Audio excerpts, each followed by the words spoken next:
আসসালামু আলাইকুম প্রিয় নিবন্ধন শিক্ষার্থী বন্ধুরা, আপনাদের সবাইকে আন্তরিক ধন্যবাদ।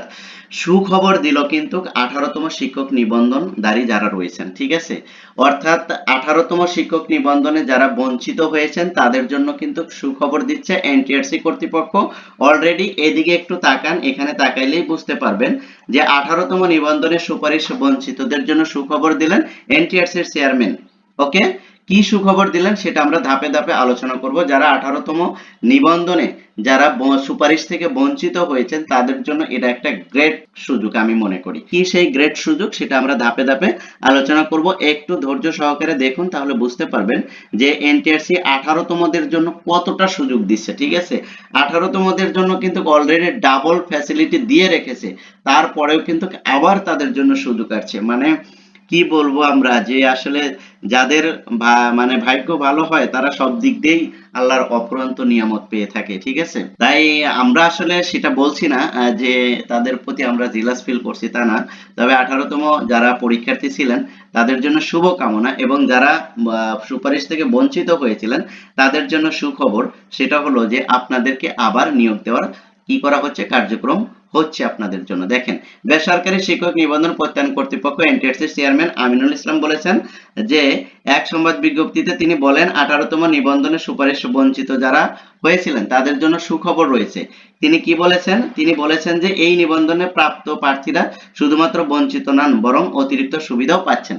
দেখেন, তারা কিন্তু আবার একটা সুযোগ পাবে। ঠিক আছে, তারা কিন্তু আরেকটা সুযোগ পাবে। এই যে ক্যাম্পাসের ডেইলি ক্যাম্পাসের সাথে কথা বলতে তিনি বলেছিলেন যে সুপারিশ প্রাপ্তদের মধ্যে অধিকাংশ নিয়োগ পেয়েছে। আবার সাধারণ একটা নিবন্ধন পরীক্ষার পর আর একটি নিয়োগ বিজ্ঞপ্তি দিয়ে থাকি, এই প্রত্যেকটা নিবন্ধনের পর একটি করে বিজ্ঞপ্তি। দেখেন, 18তমদের জন্য ভাগ্যটা কতটা ভালো। প্রত্যেকটা 18র আগ পর্যন্ত 1 থেকে 17 পর্যন্ত যতগুলো নিয়োগ হয়েছে সবগুলো কিন্তু একটা বিজ্ঞপ্তি পাস করছে। ঠিক আছে, দিয়েছে। শুধুমাত্র অনলি ওয়ান 18তম শিক্ষক নিবন্ধনের ক্ষেত্রে দুইবার নিয়োগ বিজ্ঞপ্তি দিয়েছে। ঠিক আছে, গণবিজ্ঞপ্তি কিন্তু দুইবার এসেছে, অন্যান্য ক্ষেত্রে কিন্তু একবার, আমি যতটুকু জানি।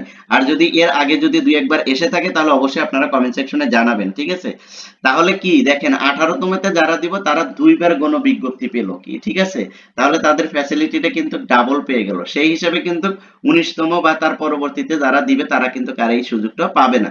কেন পাবে না সেটাও কিন্তু এনটিআরসি কর্তৃপক্ষ কিন্তু স্পষ্ট করে জানিয়ে দিয়েছে। তারা বলেছেন যেটা, যে 19তম শিক্ষক নিবন্ধন পরীক্ষা যেহেতু সম্পূর্ণ ভিন্ন সিলেবাসে হবে, তাই 18তম শিক্ষক নিবন্ধনে যারা পাশ করেছে সুপারিশ বঞ্চিত তারা কি করবে, তাদের ভিতর থেকে যাদের বয়স আছে 35 প্লাস হয় নাই তাদেরকে তারা কি করে নেবেন, নিয়ে নিবে। কিভাবে নিবে সেটাও কিন্তু তারা মোটামুটি একটা দিয়েছে। ঠিক আছে, অর্থাৎ বয়সের ক্ষেত্রে তারা দেখবে যে 35 প্লাস হয়েছে কিনা, আর নিবন্ধনের সার্কুলার নিবন্ধনের যে আছে সার্টিফিকেটের যে বয়স আছে 3 বছর সেটার ভিতরে আছে কিনা, এই রেঞ্জের ভিতরে যদি থাকে তাহলে কিন্তু 18তমতে যারা সুপারিশ প্রাপ্ত হয় নাই তাদের কিন্তু আবার আরেকটা সুযোগ আসতে যাচ্ছে। তাই তাদের জন্য খুবই খুবই ভালো একটা খবর। আশা করি যারা 18তমতে সুপারিশ প্রাপ্ত হন নাই তাদের জন্য এটা খুবই খুবই গ্রেট একটা অপরচুনিটি। আশা করি আপনাদের জন্য এটা খুবই ভালো একটা সুখবর বয়ে আনবে। যা হোক, আজকের এই ভিডিওটা এ পর্যন্তই ছিল। তারপরেও আমি প্রতিনিয়ত যেটা বলি যে এরকম এনটিআরসির সকল আপডেট নিউজ পেতে আপনারা অবশ্যই আমার চ্যানেলটা সাবস্ক্রাইব করে রাখবেন। অলরেডি যারা সাবস্ক্রাইব করেছেন তাদেরকে অসংখ্য ধন্যবাদ। আর এরকম নিত্য নতুন এবং বিশেষ করে এডুকেশনাল শিক্ষামূলক আপডেট নিউজ পেতে অবশ্যই চ্যানেলটি সাবস্ক্রাইব করে রাখবেন। Thank you so much. আল্লাহ হাফেজ।